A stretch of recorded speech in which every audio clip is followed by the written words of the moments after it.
Welcome to the Gita in Action podcast. My name is Radha, and I'm here with a family of seekers.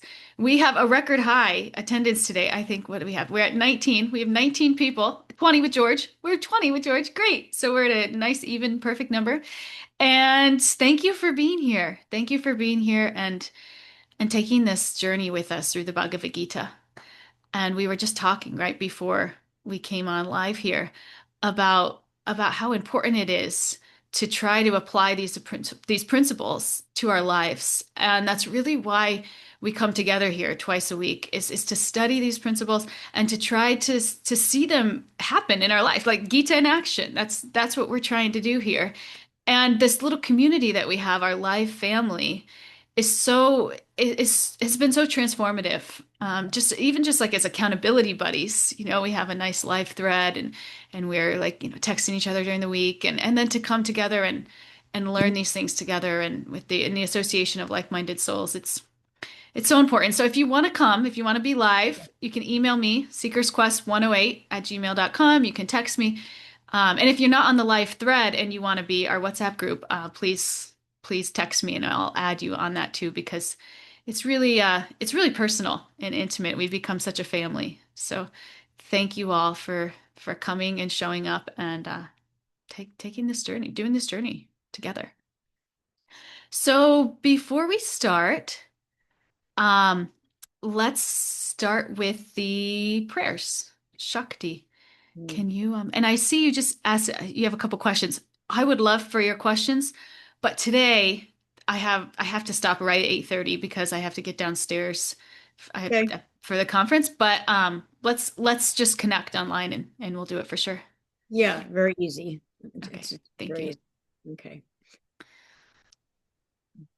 Om Jnana Timirandasya Yananjana Shalakaya Chakshur Umilitam Yena Tasmai Shri Gurave Namaha Shri Chaitanya Mano Bhishtam Shtapitam Yena Bhutale Svayam Rupa Kara Mayam Dandati Sva Pandatikam Vandeham Shri Guru Shri Yuta Parakamalam Shri Gurun Vaishnavanscha Shri Rupam Sagarajatam Sahagana Raghunathan Vitam Tam Sajivam Sadvaitam Savadhutam Parijana Sahitam Krishna Chaitanya Devam Shri Radha Krishna Padan Sahagana Lalita Shri Vishakan Vitamscha He Krishna Karuna Sindhu Dinabandho Jagatpate Gopesha Gopika Kanta Radha Kanta Namostute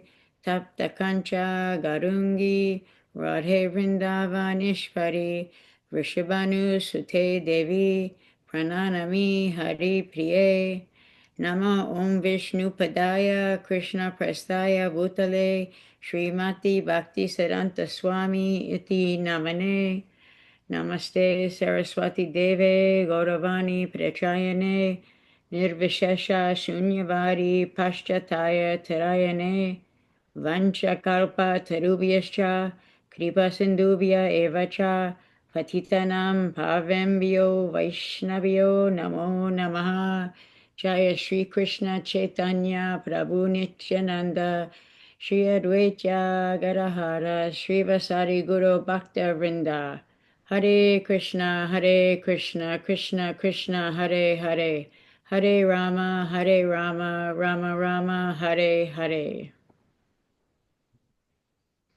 Thank you so much. Beautiful. Thank you. Okay, so we are starting, and we're going to be in chapter 9, text 6 today. So chapter 9, text 6. And we're in this section, we're in the chapter called Most Confidential Knowledge, which is really about who Krishna is, our personal relationship with God. So this is called Most Confidential Knowledge because this is like the pinnacle of spiritual knowledge.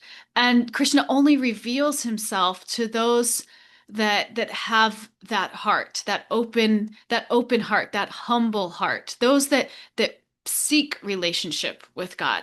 That's when God reveals himself. And so this chapter is all about that. So it's really sweet. We're getting to the nectar, we're getting to the essence, and the Gita is just unfolding as we're getting there. And Monday was Gita Jayanti, and I listened to the Gita just like straight through. And it was really nice seeing the progression from like chapter one to all the way to like where we are right now. Because as we're studying it, I'm going deeper and deeper into it too, as we're doing this together. And I'm seeing how it really just unfolds. And it gives you such a deeper appreciation for it to see the intelligence that the Gita that Krishna put the Gita together in. It takes you on this journey. And where we are right now is again like the pinnacle of this journey, like to personal relationship with God. And the Gita kind of prepares us for that in its progression. So it's really beautiful. We're at a great spot. And we're going to start with text 6. We're going to start with text 6. And whenever you're ready, Stella. Oh, Stella, do you want to do okay. the Sanskrit today, or do you want to just do the translations? I mean, I could try the Sanskrit. Okay, let's do it.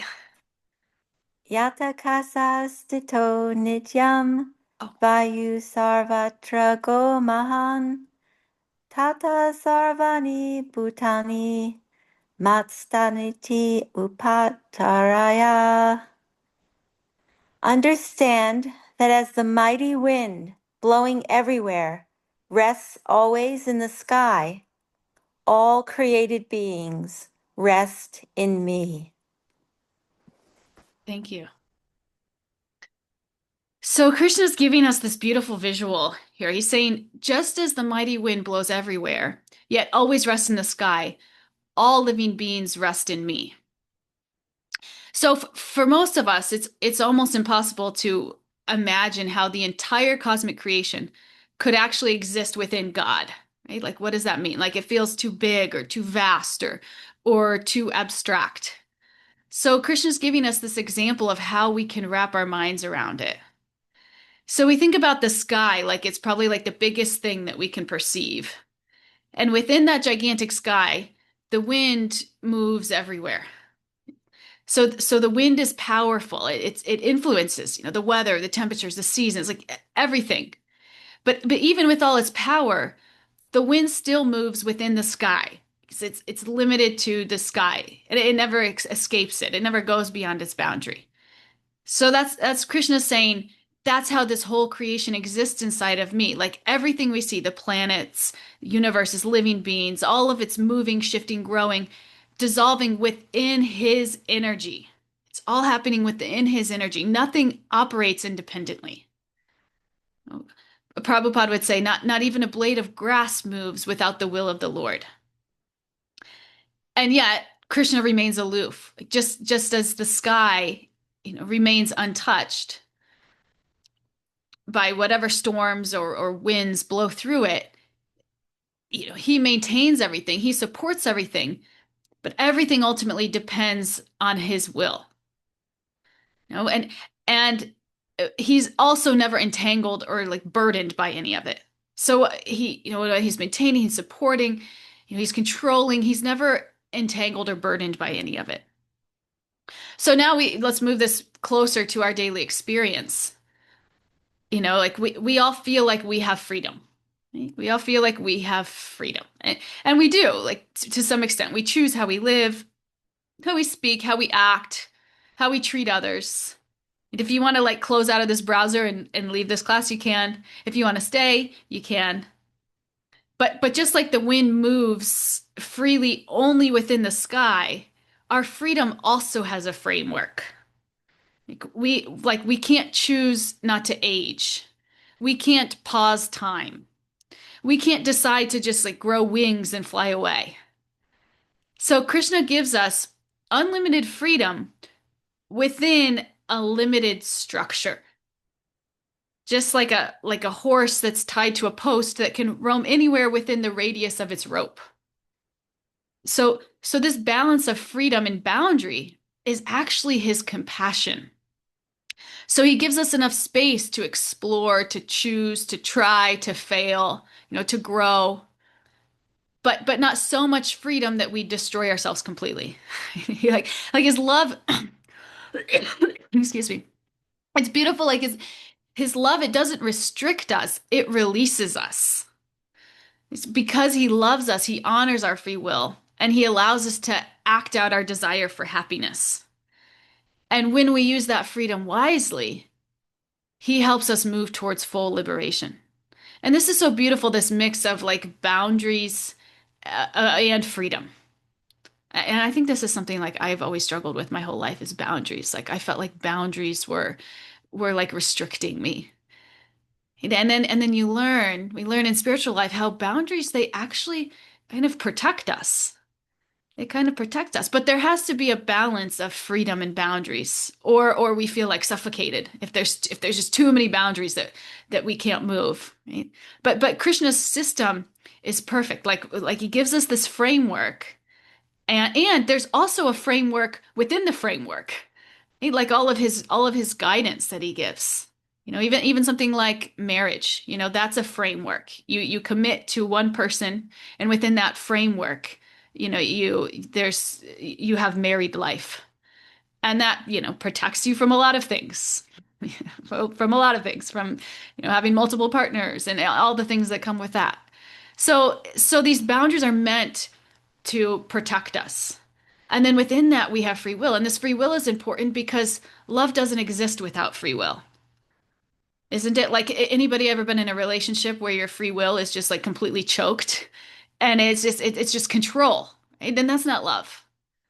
So this element of free will is so important. It has to exist because we have to choose to turn back to Krishna because without that choice, there's no love in that relationship. And Krishna wants our love. He wants our hearts.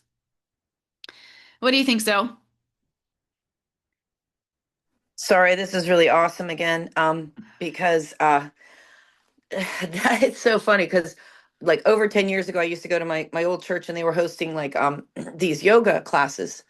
And I didn't know this was a Krishna. This is pretty cool.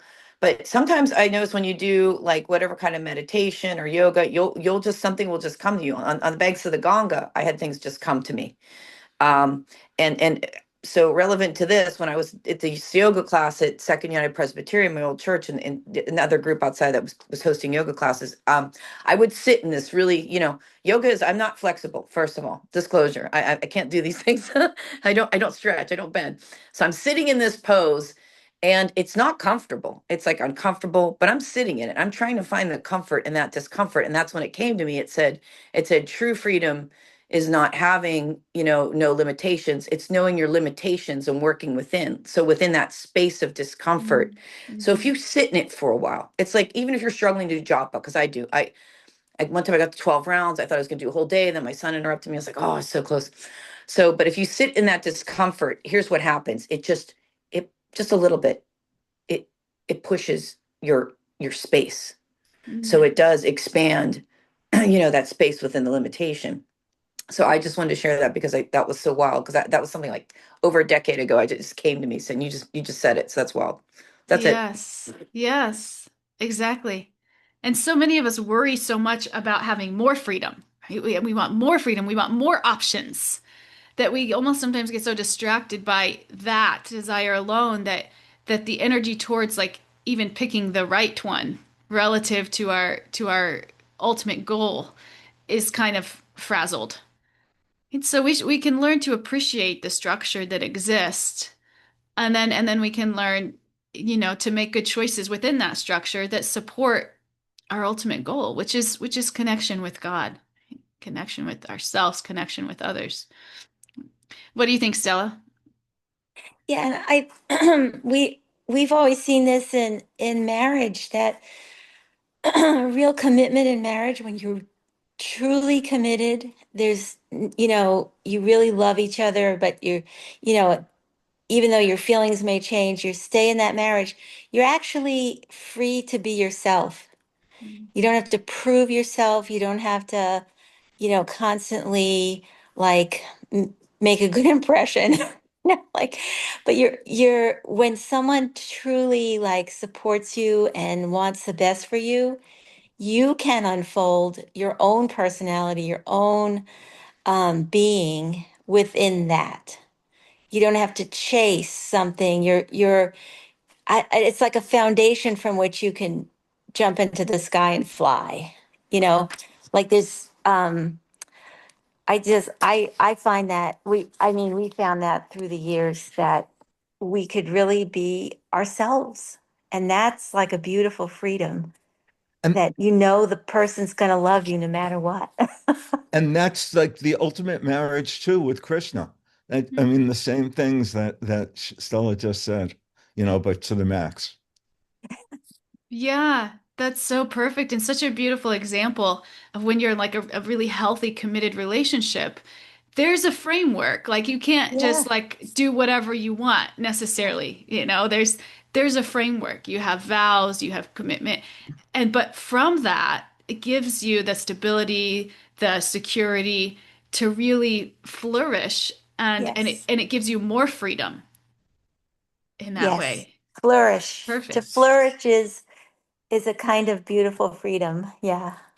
Yeah, that's a perfect example. So that's synonymous, right, to what Krishna's created for us here. It's a structure, it's a limited framework, but in that it gives us freedom, and to the degree that we even follow his guidance, which to some may feel like a very limited freedom framework, right? Like what we can't do drugs, we have to have one partner, this his guidance is tightens it, but in that we see that it really gives you the foundation to grow.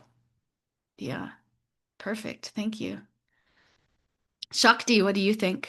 Shakti and George. Yeah, so Stella was right on. I was like literally on that same topic. And, you know, like if you're married for 10, 15, like George and I celebrated a couple months ago, 20 years marriage. And I mean, so I can look at Stella and Kalachandri and say, it's not smooth sailing. Life is not smooth sailing all through your 20, 30 years.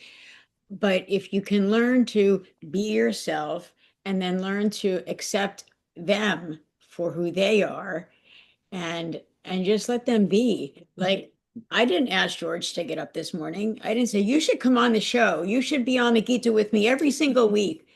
He said to me, "You know what? I think I'm going to start joining the Gita with you on the during the week." Like his freedom allowed him to make a choice because I didn't make demands on him. I didn't say, you should do this, you should.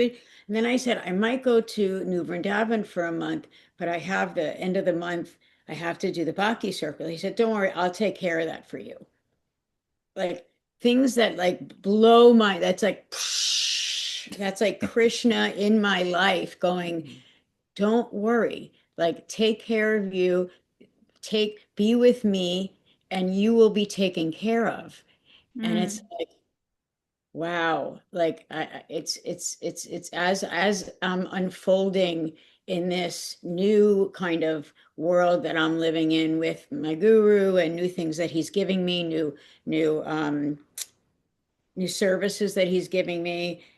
Like I just see George stepping up to sort of be there for me, and not because I'm saying, well, I can't go because, and I'm not complaining. I'm just saying, well, I want to go, but da da da. And he'll say, no, no, don't worry, I know how to set everything up. I can set it up for the mm, 1 month. And I'm like, in my head, I'm like, wow, really? Like, so like these are things like he just sees, what he sees is he sees the change in me. mm, And so because of that, he wants to be a part of that and he wants to do it with me. And mm, that is like, I mean, College Andrea and Stella, like our oldest couple here, can say, like, that is the true Krishna love right there. And mm. I mean, am I wrong? I mean, yes. Okay. No, you're on. You're getting so much encouragement on the thread here. George, is this she didn't twist your ear to be here, did she? No, no, no. George can attest to this. It's you talked about the whole vows thing as well, right? So, Mm, with the marriage, right? It's for better or for worse, right? So it's always going to be nothing is a straight line. It's this roller coaster of life. Um, mm, but no, you always find a way, right? You'll always figure it out. I think sometimes when you're in the moment and you're stressed out and they're anxious and this and that, but it always gets better, right? So Mm, you think it's the end of the world, that moment only lasts so long, and then hmm. it sort of regulates, and then you always find a way. Yes. So that's I always, I always say, like, don't worry, we always find a way. You might feel anxious now, you might feel like, oh my God, what's happening? And then and and it's, smooth sailing again. Yes. Spoken like a true spiritualist. Spoken like a true spiritualist. Because that is life, right? That is marriage. That is relationship with a person. That is relationship with material energy, and that is why we have God in our lives to ground us and to be our steady anchor in those ups and downs. Yeah. Thank you. Katie, what do you think? Hi, Haribol, everyone. Yeah, it reminded me yesterday I heard something very helpful, and then a few hours later actually got like super anxious and um it was really helpful. So basically like, you know, whether in calamity or in a peaceful, content time, like both are gonna pass, both are gonna change, and we're always protected. Mm, And that word protected was really, really comforting. Um, yeah. And then when I was kind of having like an anxiety attack and really upset, I got really overwhelmed. Um, I was just thinking like, accept where I am right now. Like, it's okay. I'm still protected. I'm still loved. And then earlier than that, I like saw the full moon and just had a moment of like, oh, Krishna, there you are. And that was really mm, helpful too. Yeah, so I just thought that seemed to really go along and wanted to share. Thanks. amazing. Thank you. Thank you, Katie. So that's love within a framework. Okay, that's boundaries that's boundaries with free will. But so another really beautiful part of this is that even though all beings rest in God, God's never strained by it or drained by it or overwhelmed the way that we often are. So we get emotionally exhausted caring for even a handful of people. It's emotionally exhausting. We had just had a birthday party for my daughter last night, and there was only a handful of people there. But it was exhausting for me. It was exhausting, right? We get tangled in attachments and in expectations and responsibilities. Like my daughter's 1 year old. I was just telling everybody I'm at a conference in Pittsburgh today, and I'm 14 hours away from my daughter. And I'm so attached that it's a struggle for me. It's like, it's paradigm shifting a little bit, right? Because this is just material consciousness. I love my daughter, but at the same time that I am attached to her in a way that is not 100% selfless. I mean, it's pretty close, I'd like to say, but no, it's not 100% selfless. There's quite an attachment there. Our love can feel heavy because it can be mixed with fear, insecurity, need to control. Yeah, God's love isn't like that. His love isn't like that. His affection, it's steady, it's pure, it's effortless. He can maintain the entire universe without the slightest feelings of fatigue because he's never bound by material attachments the way that we are. It's like I'm hosting this party and I'm worried about how much food we have. Is the food hot? Is everybody happy? Does everybody have something to drink? Like, all these things. And it's just like, it's exhausting. Right? No, Krishna can take care of us all effortlessly. He can take care of us all effortlessly, and it doesn't weigh on him at all. Okay? Nothing in the world pulls on him or drains him or destabilizes him. For us, connection often comes with entanglement. We're connected to we get connected to people, and we get kind of stuck on their roller coaster of ups and downs as well, right? We get kind of entangled in that. right? But for God, connection comes with complete freedom. So, and I just want to like just to understand, like when we can understand the greatness of God, we really come to love God. And this is why even understanding the greatness of God, the infinite being compared to us, the finite being, we understand God's like inconceivability. It's like, whoa, right? And then from that intimacy comes. Right? We can really start to love God and have this intimate relationship. So just try to wrap your mind around this a little bit, that God can be so connected without being entangled. And its connection comes with complete freedom.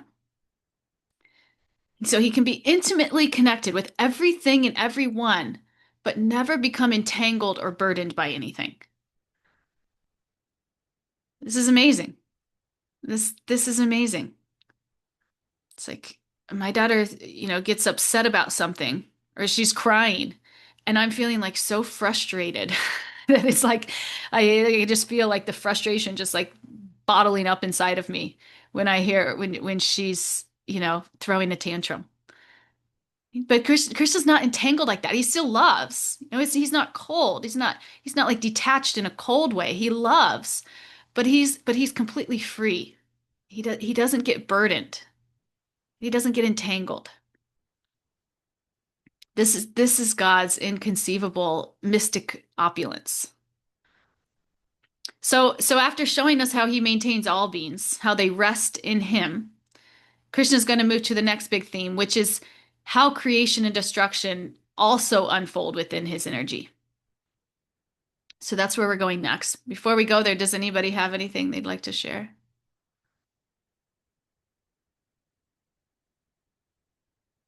We were just talking at the table last night, actually. We were talking about parenting, and my friend was sharing, a struggle that she has in parenting, which is like how to care but not become too involved. Hey, you have these expectations for your kids. You want them to do this, and you want to show them that you care, but you don't want to like become too involved. And it's like Krishna is expert at this. I was telling her, Krishna is expert at this. We struggle. We struggle, right? Because even though it's like, no, I want what's best for you, we're still a little bit attached, a lot attached. Right? But Krishna wants what's best for us. He wants more than anything for us to turn back to him. Like we can't even imagine how much he wants that. But at the same time, he doesn't get overly involved in a way that's like entangling or we've all felt that. We've either been parents and felt that, or we've been kids and felt that. And it doesn't feel like love. It feels like control, right? Do we understand the difference here? Is this making sense? Yeah. Good. Shaking your head. So what do you think? Yeah, I was just going to say, and we kind of talked about this a little bit last week about that. I was saying that I had to learn it's how like there was this free will thing and our freedom, and yet even with our kids, and we like my son, I had to take a new approach where it's like I get to support him, but I have to support him with somewhat a level of its detachment, realizing like he's got his own path that's already been created for him, and I want to support, but I don't want to interfere. So it's like, how much do you get involved? Like when he in February of last year jumped on a plane with no money, nowhere to live, to go out to Los Angeles, it was utterly terrifying. And so I did what I could only do. I had someone and I said, let's pray.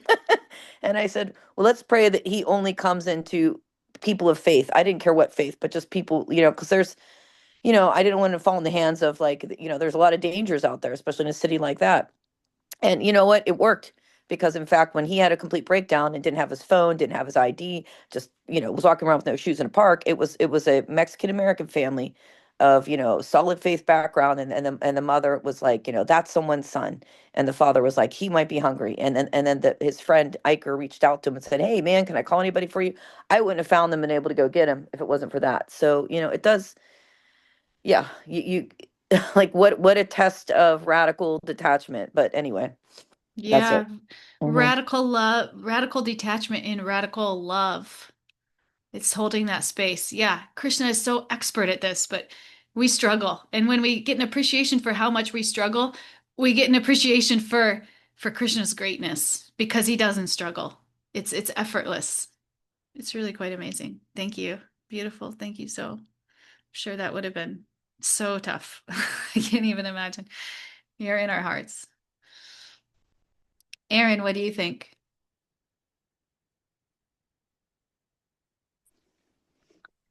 Well, I'm just thinking about what Zoe just shared, and it's so interesting because I feel like I've seen many examples in my life of, I'm specifically thinking of people who have become mothers, some of whom have like really closed off and like their nuclear family is like the only thing that matters. Mm, And like, just one, like extreme reaction. And then like the exact opposite, I've seen examples of where it's like what Zoe just shared, where it's like, oh my God, everyone is someone's, son mm, or daughter. And like, the heart, like, or like at least the perception just like breaking open in a really opposite way. And I'm just thinking like, why do we have such different reactions? And I don't know, maybe it's what like Zoe was saying about, having that foundation in faith, or I'm not sure, but I think it's so interesting how like the same, phenomena of becoming a parent could like cause such, I think it's going to cause radical changes, right? But like how you could really go in one extreme or another. So I was just thinking about that. And then earlier when you were all talking, um, Ananta Govinda shares amazing stuff all the time, on Instagram, and he had a video recently, and he was just talking about how like life doesn't get better, but we get better. And mm, I just love that statement so much. And your conversation, everyone talking earlier, was making me think like, well, what does better even mean in this context? Because like it doesn't mean that you won't have the anxiety attack anymore, right? Or like it doesn't mean that like, I used to kind of think like, oh, that sounds so like practicing detachment, or practicing like having a steady mind sounds so like I'm not going to feel anything, right? Like I'm just going to be unbothered by anything, which doesn't seem real. But yeah, so I'm just thinking now about like what does it even mean to be better? And I think the obvious answer would be like, in the middle of that anxiety attack, like thinking of Krishna or holding on to Krishna, or like, using him and your faith in whatever way that looks like as your anchor. And then I also have been thinking lately about what you shared a while back about like the Gita just like right sizing our suffering.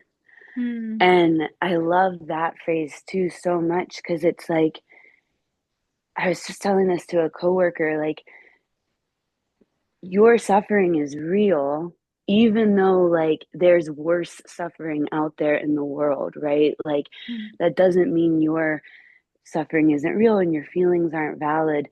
Um, but then I feel like that's like step one, right?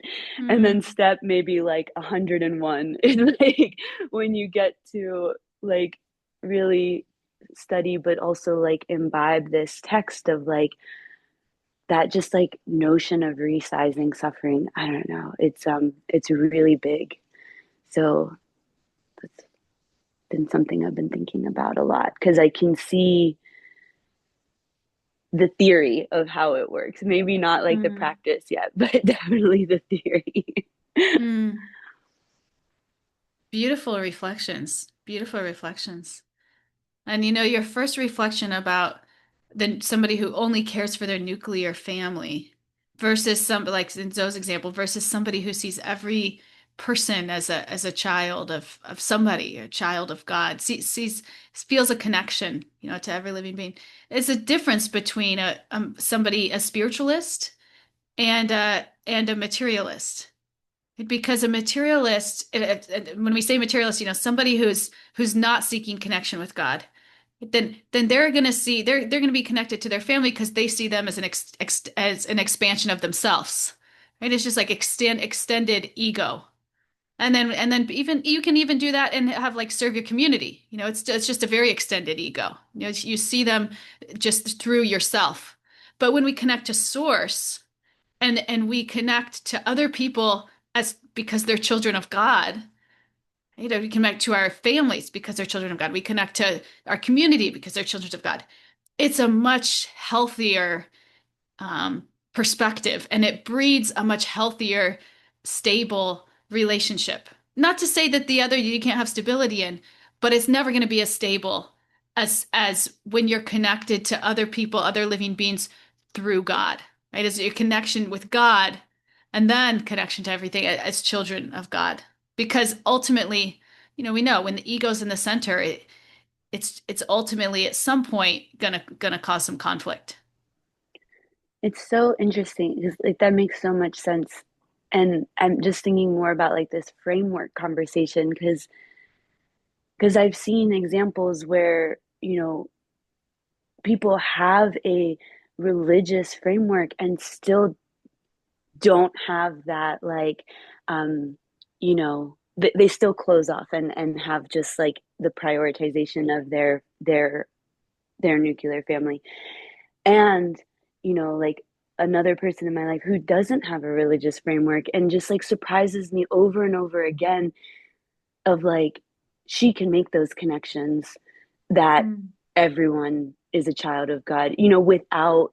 So it's so interesting that like, yeah, I guess we're just all, bringing what we learned in previous lives, and like, we're all on different paths, but yeah, it just like speaks so loudly to like the fact that, bhakti can be found in any religion, but like not all religious things are bhakti. And yeah, we all just like we need different frameworks to get there. Yeah, totally. And somebody can be quote unquote religious or in a religious framework and lack that relationship with God. You can be practicing all the rules and regulations, but your heart is not, in your heart of hearts, you're not really cultivating connection because you're still kind of staying on the outside. It's still kind of on a superficial level. And in that, you could still very much be living still in the ego without even really have without that relationship. And Oh on my the other goodness, side is true yes. too, right? Yeah, the other side is true too. Like you can be overly sentimental, but without the philosophical backing, and that also Mm, has its own dangers. mm-hmm, So we want to have both. We want to have a philosophical backing, but we want to understand that the purpose of that is ultimately connection with God in our hearts, right? And when our hearts connect with God, our hearts are transformed. And when our hearts are transformed, that shows up in every facet of our lives. Religion is not something that's just practiced once a week at a church or, depending on how well you're following guidelines or rules, it's something that you live every day in the way that you show up. And that's when you're making that transition from, really knowing it to really living it. And there's quite a difference there.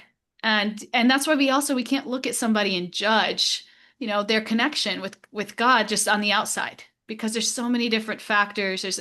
We just don't know, right? We just don't know.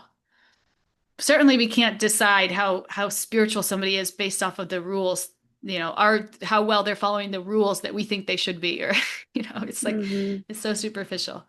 So yeah, Yeah, beautiful. no, that rings so true. It makes me think of um, I think Prabhupada said, like, religion without philosophy is just like fanaticism, and Yeah, philosophy without religion is just mental speculation. And yeah. I've, I get that and like hear it on paper, but I feel like this conversation and the examples, like what you just said, made it be like, oh, that's why philosophy is important. Or like, that's why both are important. Yeah. Yes, because it does have to be directed, and that's what the rules do. The rules kind of create that framework. The philosophy, it creates that framework so that our hearts are directed towards God in a kind of a straight arrow way. If we can have the sentiments, but if it's not directed, if it's not guided, it's not going to be as strong, yeah, and powerful. Thank you. Beautiful. What do you think, Zoe?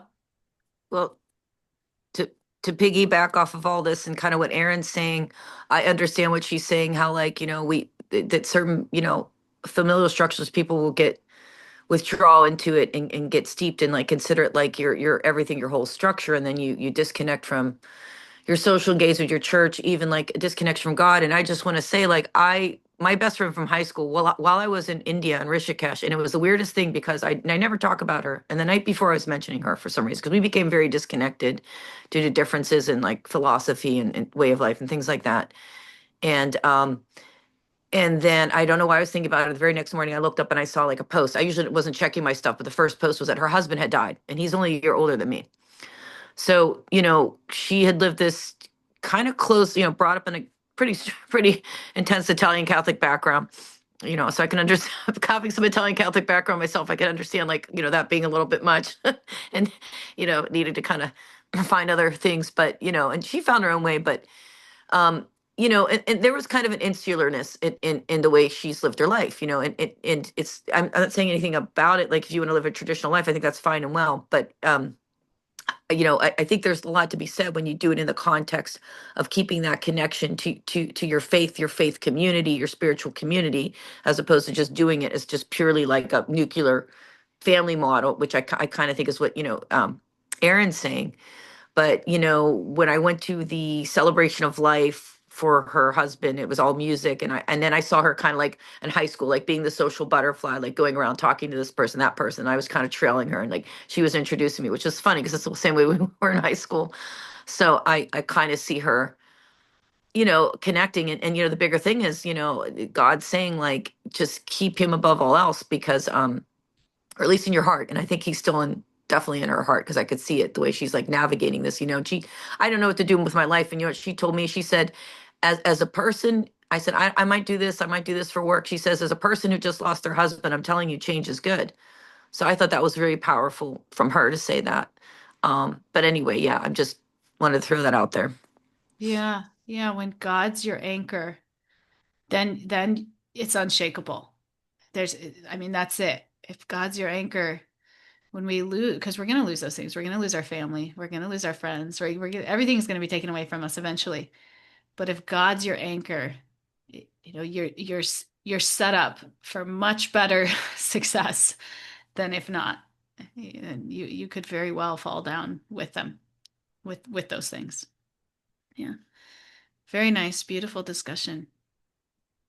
Should we do one more verse here? One more verse.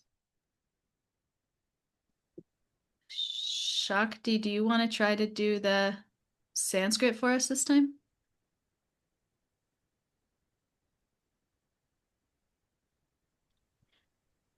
Sarva Bhutanai Kutene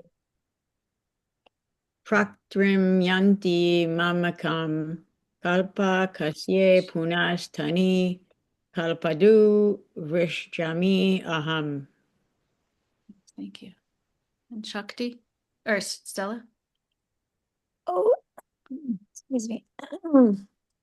O son of Kunti, at the end of the millennium, all material manifestations enter into my nature. And at the beginning of another millennium, by my potency, I create them again. Thank you. So in this verse, Krishna is taking the idea of creation and destruction to a much more personal level. That's kind of like the theme of this chapter. You see, everything's just getting taken to a super personal level. Because back in chapter 8, he already talked about how the material world works in cycles. Do you guys remember that? We talked about the seasons. Everything gets created, everything eventually dissolves, and then the cycle repeats. This is material energy. We talked about these cycles in life, right? But in chapter 8, the emphasis was different. Krishna wasn't focusing on who was behind that cycle. So he was just pointing out that even the biggest things, we talked about Brahma's lifespan, millions and millions of years, the higher planets, the entire universe, those things are temporary. So that was the point in chapter 8. That was where we were getting with that discussion. Because everything material is temporary, aim for what's eternal. Aim for me. That was the message that we were getting from that discussion in chapter 8. But now in 9-7, Krishna's bringing back the same topic, but he's deepening it. He's saying at the end of a cosmic cycle, everything returns into my nature. And when the next cycle begins, everything comes out again by my potency. So in chapter 8, the point was material nature is temporary. Even Brahma's world ends. Therefore, don't get attached to any of this.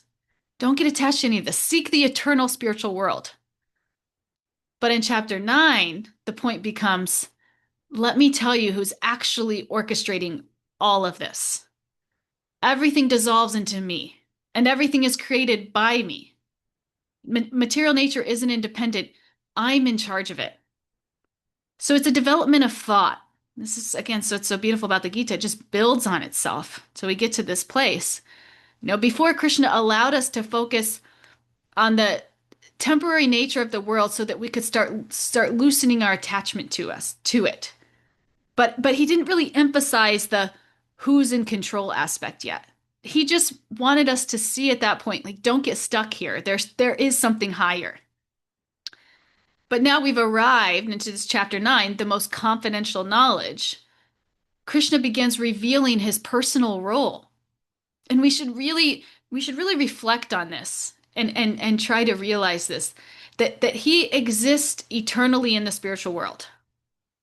But simultaneously, he's the supreme controller of the material world.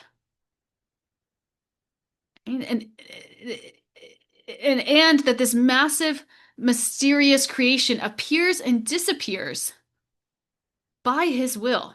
Like, it's not even random. All of this, the creation, the destruction, the cycles, the universes, it's all happening under his supervision.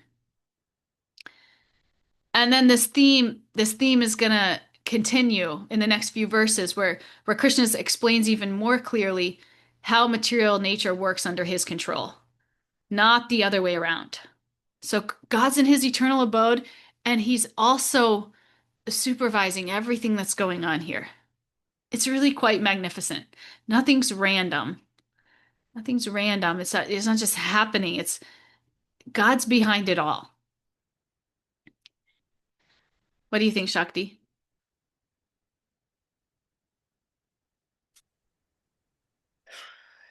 So, as of late, my Gurudev asked me to take over Hamilton as a Bhakti Yoga Circle to turn it into an ISKCON center. And he came for last week, and there weren't a lot of people there. And like, I just started crying. Like, I felt like, oh my God, I'm disappointing my Gurudev. Like for me, that's my connection to Krishna, and that's most important, right? Like, disappointing some Joe, I don't care, but disappointing my Gurudev, right? But he was there, he was chanting Hare Krishna, and there was only 2 other people there other than George and I. And this has been running for 5 years. So I thought, I don't know what's been going on for 5 years, but there's nobody there. And so I'm just thinking, like, okay, I have to figure out how to make this work. Like, I just want to please him, which means for him, pleasing him means pleasing Krishna for me. That's how I look at it.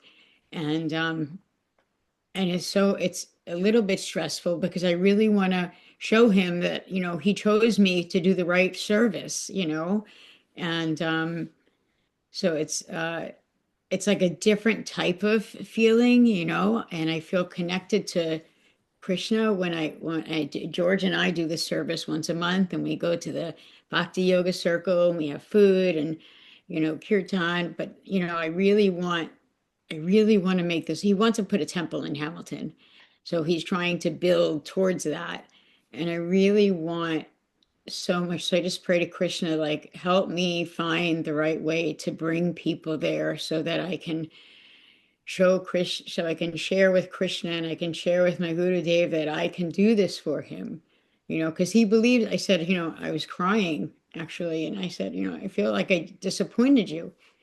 He goes, oh, you're Shakti. He's like, you can get this going, and it's just like, I've never had that, like, I've never had someone when it wasn't where it should be, tell me I can do it. It's there, you have it. It's like, if it's not there, then people are like, well, how come there's only 2 people here? Like, they always have that negative. and it's a like I wasn't used to it, but it felt so warming to my heart.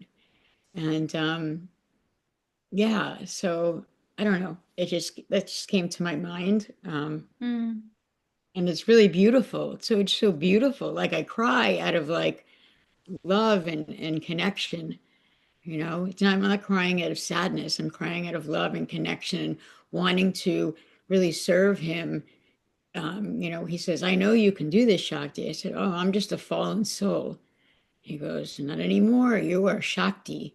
Like he just is always, just no matter what, he's doing that. And it's just so, I've never had that, I didn't have that in my life. I had, you know, oh, well, you can borrow this as long as you don't break it, like that kind of thing.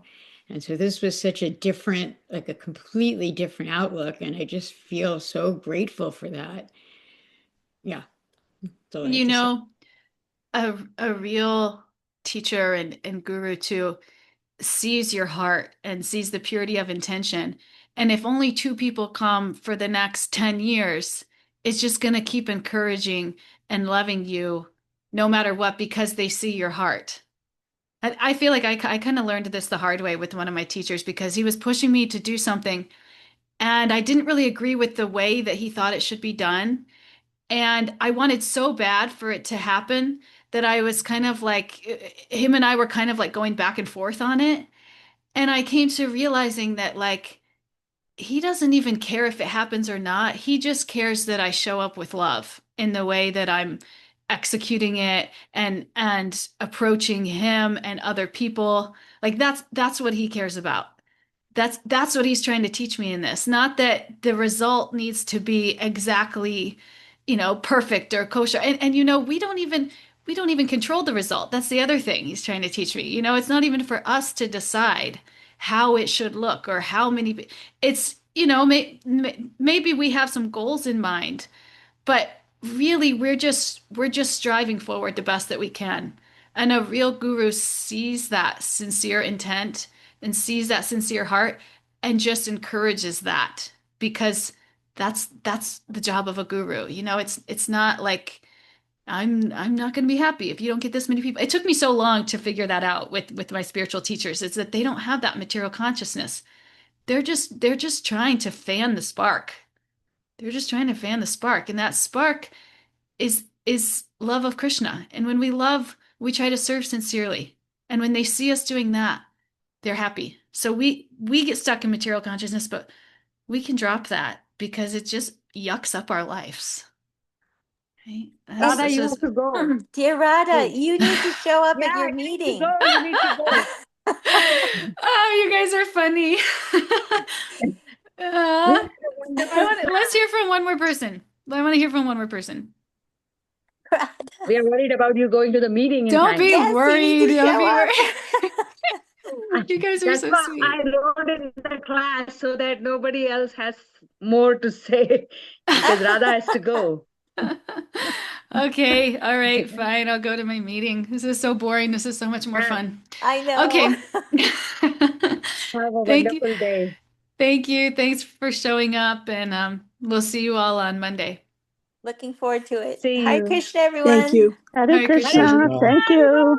Thank you. Haribol.